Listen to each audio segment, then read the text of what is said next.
मोहब्बत की तबीयत में ये कैसा बचपना कुदरत ने रखा है कि ये जितनी पुरानी जितनी भी मजबूत हो जाए, इसे ताईद ताज़ा की ज़रूरत फिर भी रहती है।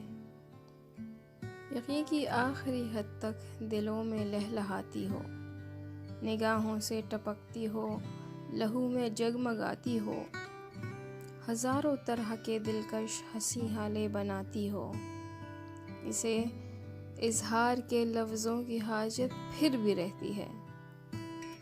मोहब्बत मांगती है यूं गवाही अपने होने की कि जैसे तिफले सादा शाम को एक बीज बोए और शब में बारहा उठे, ज़मीं को खोद कर देखे कि पौधा अब कहाँ तक है।